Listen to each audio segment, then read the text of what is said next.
এটা প্ৰশ্ন খুব আহি থাকে, দৌৰিম কেনেকৈ, ভাগৰ লাগে, অলপ ৰানিং কৰিলে ভাগৰ লাগে, টাইম কমাব নোৱাৰি, কুৱেশ্যন কৰি থাকে বা কেনেকৈ ভাগৰ কমাম।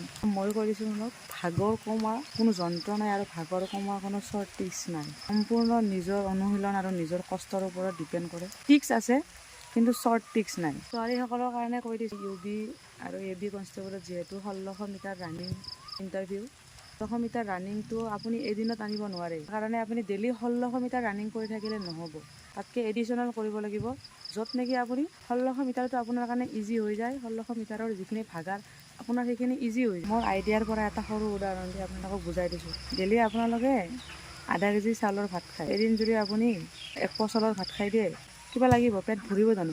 নভৰেতো। সেনেকুৱা বস্তু যদি আপুনি ডেইলি 2500 মিটাৰ বা 3 কিলোমিটাৰ ৰানিং কৰি আপুনি তাতে মানে ষ্ট্ৰং হৈ যায়, আপোনাৰ ইমিউনিটি আহি যায়, ষ্টেমিনা আহি যায়, আপুনি মানে তেতিয়া 1600 মিটাৰ একদম ইজি, খুব বেছি ভাগৰ নলগাকৈ। কাৰণ চাওক, আপুনি যদি ডেইলি 2500 মিটাৰ বা মই ডেইলিও নহয়, সপ্তাহত 4 দিন আপুনি 2500 মিটাৰ লং ৰানিং কৰক। মোৰতো মই মিটাৰ ধৰি দিনে ছোৱালীখিনিৰ কাৰণে বিশেষকৈ কৰি দিছোঁ, ল'ৰাখিনিতো বহুত বেছি লাগে। তাৰপিছত আপোনাৰ কাৰণে 1600 মিটাৰ একদম সামান্য হৈ যাব, গমেই নাপাব কেতিয়া আপুনি কোনখিনি টাইমত 1600 মিটাৰ দৌৰিলে। আৰু মই মেক্সিমাম ল'ৰা ছোৱালীক দেখিব মানে জোতা পিন্ধাৰ ক্ষেত্ৰত মই এটা কথা ক'ম, সদায় জোতা নিপিন্ধাকৈ প্ৰেক্টিছ নকৰিব।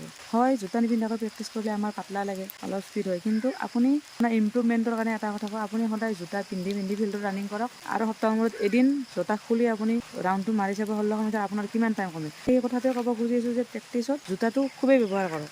প্ৰেক্টিছত জোতা নিদিব, আৰু যদি আপুনি জোতা নিপিন্ধাকৈ দৌৰে নি পেইন হ'ব, কিবা কিবি আপোনাৰ ইয়াতে ভৰিত পেইন হ'ব। সেইকাৰণে কৈছোঁ প্ৰেক্টিছত সদায় জোতা পৰিধান কৰক। ইণ্টাৰভিউ যিহেতু আপুনি জোতা নিপিন্ধাকৈ দৌৰিব, আপোনাৰ বহুত বেছি প্ৰফিট হ'ব। মিনিমাম 40 ছেকেণ্ড বা 50 ছেকেণ্ড আপোনাৰ টাইম 1 মিনিটো আপোনাৰ কমি যাব। তাৰ প্ৰফিটখিনি আপুনি নিজে গম পাব। মোৰ ভিডিঅ'টোৰ পৰা চাই কিনে আপুনি এইটো চেষ্টা কৰক। সপ্তাহত 6 দিন বা যিদিন ৰানিং কৰোঁ, বেছিকেইদিন মানে জোতা পিন্ধি ৰানিং কৰিম, মানে প্ৰমাণ চাবৰ কাৰণে জোতাটো খুলি কিনে ৰানিং কৰিম। আকৌ আপুনি সিদিনা আপোনাৰ টাইমৰ যিটো ডিষ্টেঞ্চ চাব, জোতা পিন্ধি ৰানিং কৰোঁতে কিমানখিনি সময় ল'লে, এদিন জোতা খুলি কিনে ৰানিং কৰোঁতে কিমানখিনি সময় ল'লে, এইখিনি আপুনি নিজে গম পাব। সেয়া আপুনি ফিল্ডত জোতাটো পিন্ধি কিনে ৰানিং কৰি থাকক। আকৌ ইণ্টাৰভিউত আপুনি জোতা খুলিয়ে ৰানিং কৰিব, কিন্তু সিদিনা যাতে আপোনাৰ বেছি আনকমফৰ্ট নালাগে, জোতা খুলি ৰানিং কৰিব। তাৰ কাৰণে মাজে মাজে আপুনি জোতা খুলিও প্ৰেক্টিছ কৰিব, কিন্তু ফিল্ডত সদায় জোতা পিন্ধি প্ৰেক্টিছ কৰক। পিছত ভাবি লাভ নাই যে এইখিনি নম্বৰৰ কাৰণে মই অলপো নাপালোঁ। আৰু আজিকালি কম্পিটিশ্যনৰ যুগ, সঁচা কথা। নিজৰ কৰ্মখিনি কৰি যাওক, ফল কি হয় দেখা যাব। যেতিয়া নিজৰ 100% দিব, তেতিয়া নিশ্চয় ভাল ফলে পাব আপোনালোকে। তো নাই আৰু বেছিদিন, এডমিট আহি যাব কেইদিনমান পিছতে।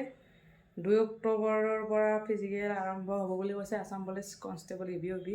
তো মোৰ এই ভিডিঅ'টো আপোনালোকৰ কাৰণে চাই ল'ব।